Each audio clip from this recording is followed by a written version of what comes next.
लगातार आपल्या विद्यमान खासदारांपैकी एका खासदारांचं कृपाल तुमानेचं तिकीट कापलं गेलंय, दुसऱ्या उमेदवाराला संधी आहे. अनेकांना त्यांची उमेदवारी वाचवण्यासाठी संघर्ष करावा लागतोय. अनेक चेहरे बदलले जाण्याची शक्यता व्यक्त केली जाते. अशा परिस्थितीत काही तुमच्या संपर्कात आहेत का? त्यांना मातोश्रीचे दरवाजे पुन्हा खुले आहेत का?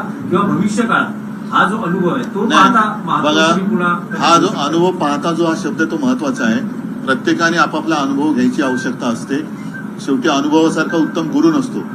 तर त्यांना त्यांचा गुरु जो आहे अनुभव तो शिकवेल आणि त्याच्यातनं त्यांना शहाणपण येईल. मात्र याच्या पुढे त्यांचं राजकीय करिअर हे काही विशेष राहिले असं मला वाटत नाही. जसं मी तुम्हाला सांगितलं की कल्याणमधनं आम्ही एक साधी गृहिणी जी कट्टर शिवसैनिक आहे, न घाबरणारी, लढणारी ही उमेदवार म्हणून घोषित केलेली आहे. आणि शिवसेनेची जी एक खासियत किंवा वैशिष्ट्य आहे की साध्या माणसाला शिवसेना मोठी करते. तर ही सगळी मोठी झालेली माणसं त्यांना असं वाटायला लागलं की शिवसेना म्हणजे आपणच. आता त्यांना त्यांची खरी किंमत कळली. खरी किंमत आता त्यांना कळली आणि ती त्यांच्यापाशी लख लावो. त्यांनी त्यांचं आयुष्य ज्याच्यात त्यांना आनंद वाटतो त्याच्यात त्यांनी जगावं. पण आता त्यांना मी शिवसेनेत घेणार नाही.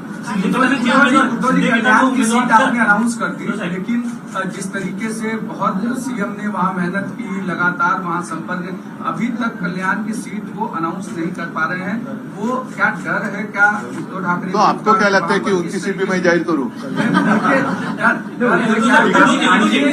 शिंदे गटानं काही उमेदवार जाहीर केलेला आहे, ज्यामध्ये आणखी भाजपच्या दबावामुळे जे उमेदवार आहेत ते बदलण्याची दबाव जो आहे तो भाजपकडून आहे. कशा रीतीने बघतात की भाजप त्यांना आता कळेल खरे बाळासाहेबांचे विचार काय आहेत. ताज्या बातम्यांसाठी बेल आयकॉन दाबून चॅनलला सबस्क्राईब करा.